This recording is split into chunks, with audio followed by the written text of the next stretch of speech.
SCP-191 Cyborg Child. Object Class Safe. Special Containment Procedures. SCP-191 is currently housed in a 6-meter by 6-meter room at Site-17. To date, SCP-191 has not made any requests for furnishings or entertainment. Current furnishings include one wooden frame futon with a 15cm or 6-inch pad and standard cotton bedsheets and blankets. All sheets are to be sterilized each morning according to standard procedures. The futon pad itself will be replaced every 6 months, and the old pad discarded through incineration. One standard 220-volt Type G power outlet with an emergency cutoff box, fuse, circuit breaker, and manual non-insulating guillotine located outside of the cell. One standard hazardous waste disposal unit, liquid and solid waste. All drainage tubes shall lead directly to an incinerator unit. SCP-191 is to be dressed in loose, sleeveless garments made of 100% long staple cotton. Fresh clothing will be provided once daily, with used garments sterilized according to standard procedures. Bathing is to be done once every evening in a washtub filled with a solution of water and baking soda.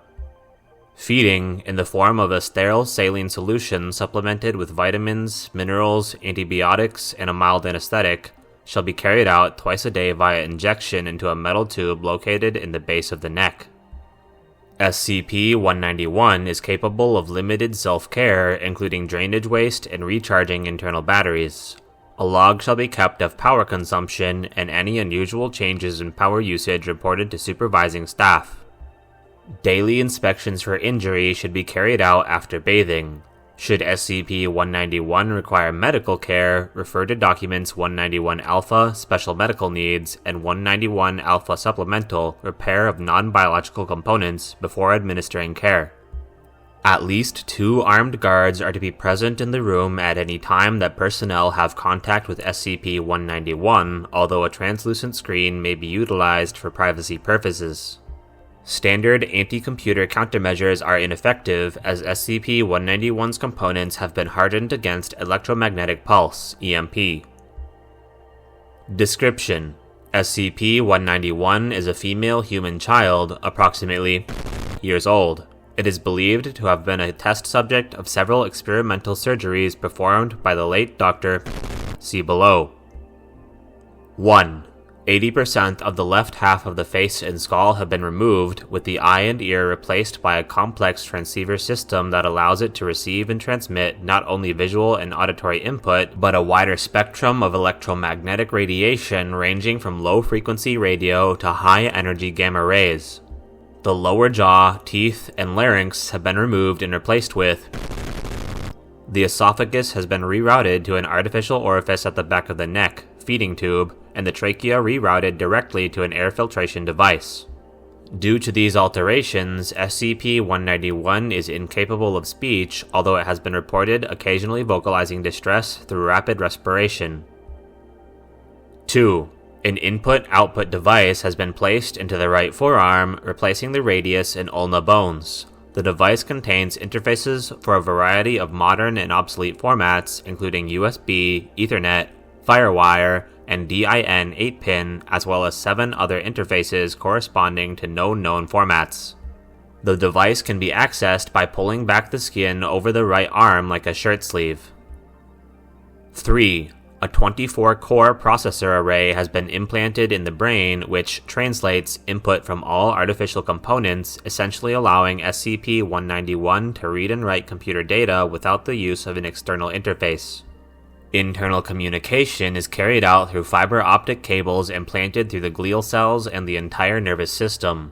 Damage to the brainstem and cerebellum due to the implantation procedure has severely damaged SCP-191's motor skills. 4. The right hand and right foreleg have been replaced with artificial components consisting primarily of steel, carbon fiber, and an unknown polymer-like substance. The exposed areas of tissue are susceptible to injury and infection. Due to damage to the spinal thalamic tract, SCP-191 has reduced pain and temperature sensitivity in its limbs. Reconstructive surgery by Dr. was able to provide some relief, but regular doses of antibiotics and analgesics are still required. 5. 6. The lungs, heart, and major blood vessels have been replaced with mechanical analogs. It has been determined that this system would allow SCP-191's bodily systems to be restarted after death and may have actually. 7. The digestive system has been completely reconfigured to the point where regular food intake is both unnecessary and dangerous. Waste is now disposed of via a drainage system located in the lower back and consists of a thick, dark gray viscous slime consisting primarily of. 8. The reproductive organs, uterus, ovaries, etc. have been removed and replaced with. According to notes, this was done to provide extra space by removing non-vital components. Hormone therapy has been proposed to counteract the long-term effects of the missing glands. This proposal is under review pending analysis of possible complications due to. 9. 10. At least 15 other alterations of unknown purpose.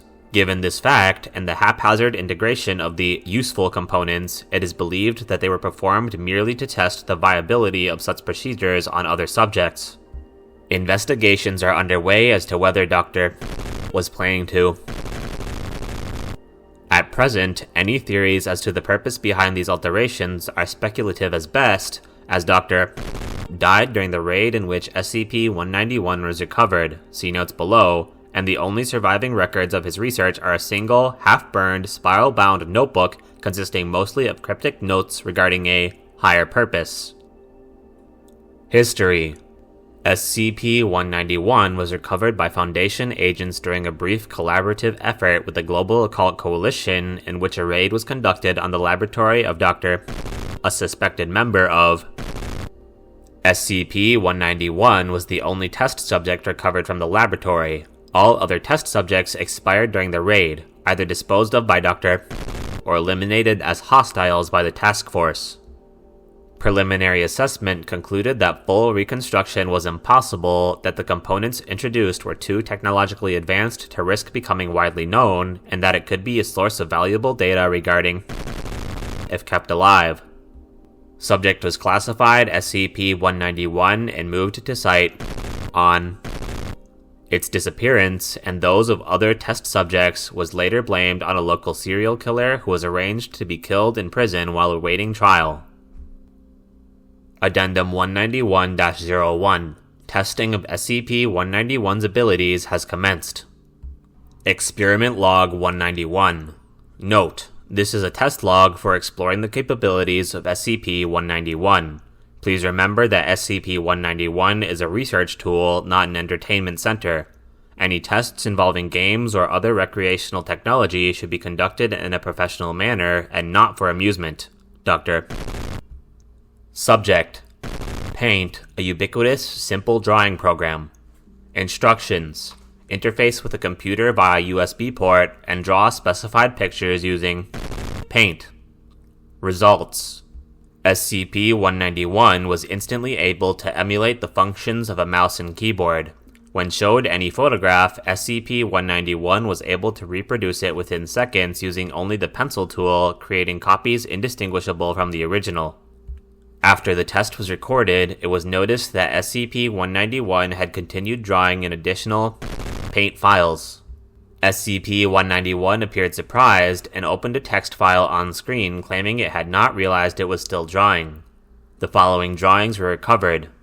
3 people wearing what appeared to be GLC uniforms standing in a burning office pointing guns at a man across the room. The man is committing suicide by a gunshot wound to the head, his face obscured by blood.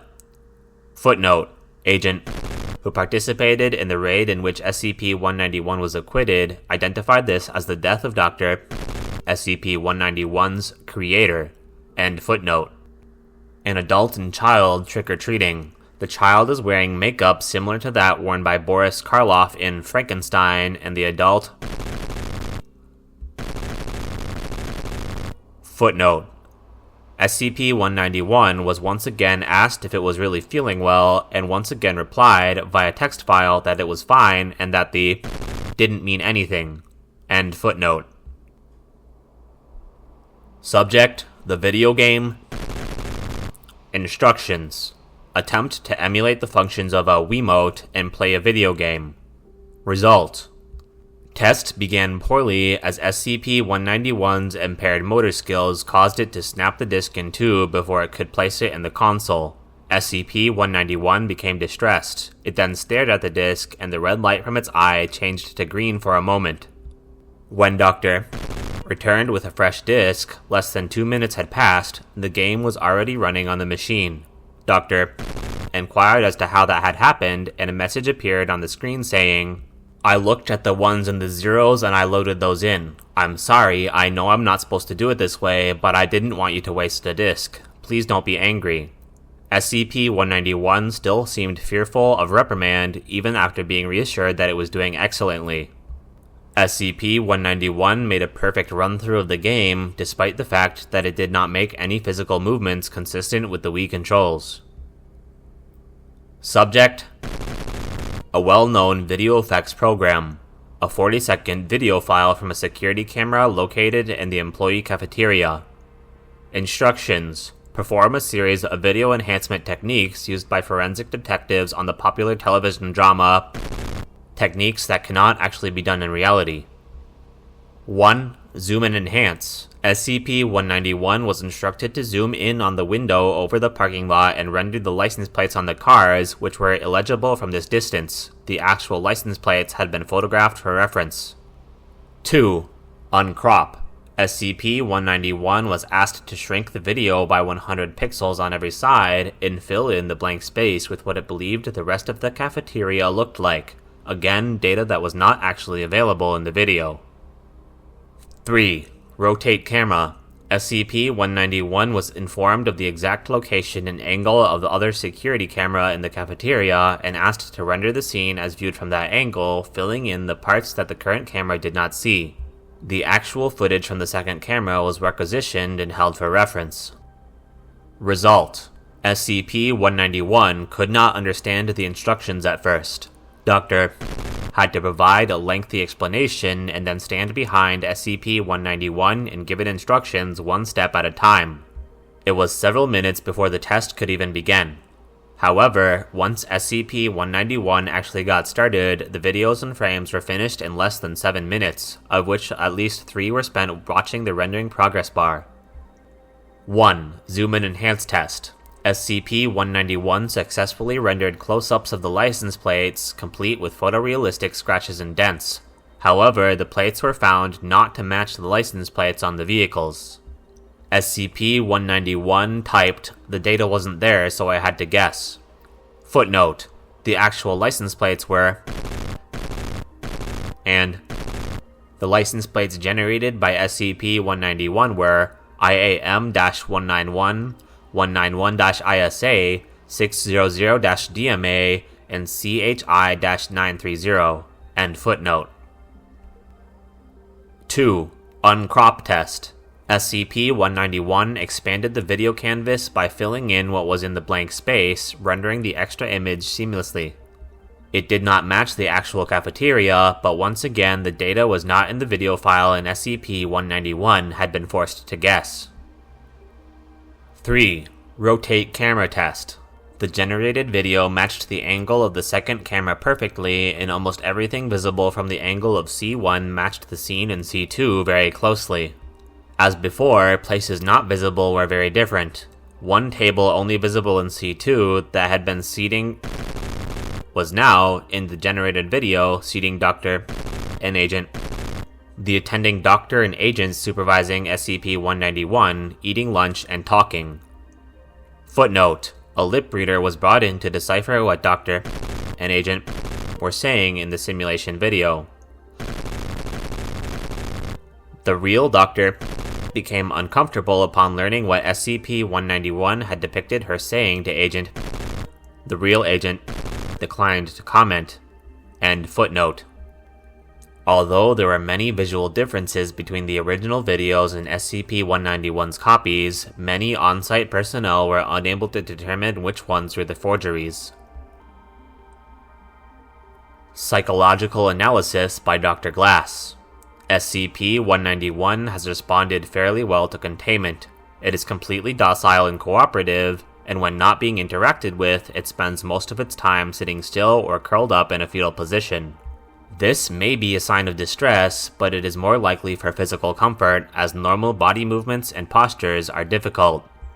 Mental acuity is questionable. Although capable of rapid data analysis and communications when physically linked to a computer system, it seems unable to follow conversations with human beings unless the conversant speaks slowly and uses simple words. Complex tasks are also impossible unless it is guided at every step. Its mood seems consistent, though somewhat inscrutable. It continually affects melancholy, but will not make eye contact unless asked to, and any attempts to induce a cheerful or humorous move have proven fruitless. However, it shows no signs of ongoing mental distress, and claims, through computer interface, that it is feeling well.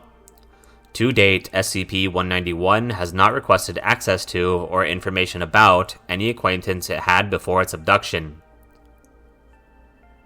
End file.